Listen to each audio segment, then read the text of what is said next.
Hello दोस्तों, welcome. और इस वीडियो में जो आपका सेकंड चैप्टर है 9th क्लास का बहुपद, उसकी पहली प्रश्नावली 2.1 उसका पहला प्रश्न मैं करा रहा हूं इस वीडियो में। So let's start. तो जो क्वेश्चन है वो ये है, निम्नलिखित व्यंजकों में से कौन कौन एक चर में बहुपद है, कारण बताइए। तो आपको बताना है कौन सा एक चर है, बहुपद है, और उसका रीजन भी आपको बताना है। तो देखो, सबसे पहले बात करते हैं इसकी। तो ये एक चर है क्योंकि यहां पे केवल x है और ये बहुपद भी है, तो आप कहेंगे हां ये है। अब ये क्यों है इसका कारण लिखना है, क्योंकि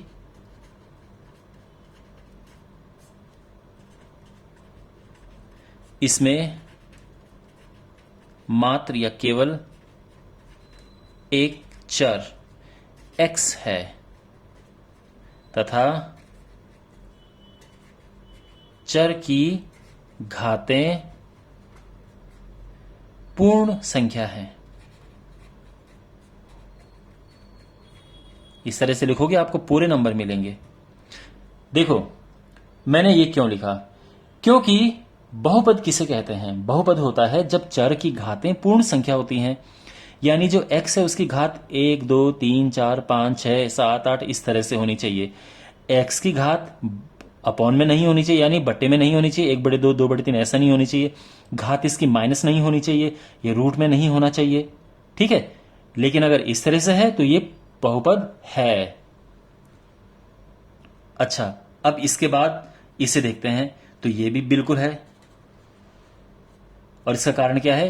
क्योंकि इसमें केवल एक चर, इस बार y है, तथा चर की घातें पूर्ण संख्या है। जो चर है उसकी घात 2 है। आप इसे मत देखना, ये वेरिएबल नहीं है, ये कांस्टेंट है, अचर। और इसकी घात कुछ भी हो हमें कुछ फर्क नहीं पड़ता है, हमें केवल चर की घात देखनी होती है। तो अब आप समझ गए कि ये एक चर में ये बहुपद है, ठीक है, सिंगल वेरिएबल पॉलिनोमियल है ये। तो आई होप आपको समझ आ गया होगा। अब यहां पे देखो, यहां पे आप देख सकते हैं जो चर है वो उसमें रूट लगा हुआ है, तो आप बोलोगे नहीं, ये एक चर में पॉलिनोमियल नहीं है। ये एक चर तो है, इसमें एक चर है, लेकिन जो घात है पूर्ण संख्या नहीं है। आप देख सकते हैं जो t है उसमें रूट लगा हुआ है। तो अगर आप रूट को लिखते हैं यहां पे, तो आपको पता है ना 1/2 लिखते हैं, तो रूट जो होता है वो बहुपद नहीं होता है। जो वेरिएबल है, देखो यहां पे रूट से हमें कोई फर्क नहीं पड़ रहा था, लेकिन इसके रूट से हमें फर्क पड़ रहा है, ठीक है। तो ये वेरिएबल रूट में नहीं होना चाहिए। अब बात करते हैं इसकी। देखो जब हम इसको ऊपर लेके जाएंगे, क्योंकि सभी ऊपर होने चाहिए, तो ये -1 आ जाएगा। अब आप बिल्कुल, ये भी नहीं है। क्यों? क्योंकि इसमें भले एक चर है लेकिन घात पूर्ण संख्या में नहीं है। जो रीजन यहां पे है वही रीजन यहां पे देंगे हम। तो जो इसकी पावर है वो पूर्ण संख्या नहीं है। देखो माइनस में आ गया है। आपको पता है ना पूर्ण संख्या क्या होती है?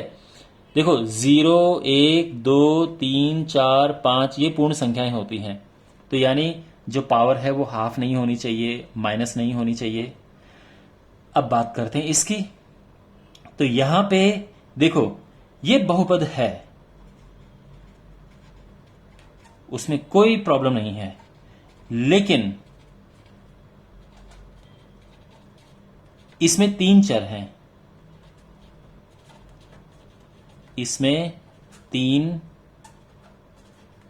चर हैं। 3 चर कौन कौन से? x है, y है, t है। इसीलिए ये एक चर बहुपद नहीं है, तो इसका आंसर भी नहीं आएगा, ठीक है। और इसका कारण हम ये दे देंगे। तो आई होप आपको समझ आ गया होगा ये पहला प्रश्न। और कोई भी डाउट है कमेंट बॉक्स में पूछना, और मैं आपको मिलता हूं अगले वीडियो में। Take care.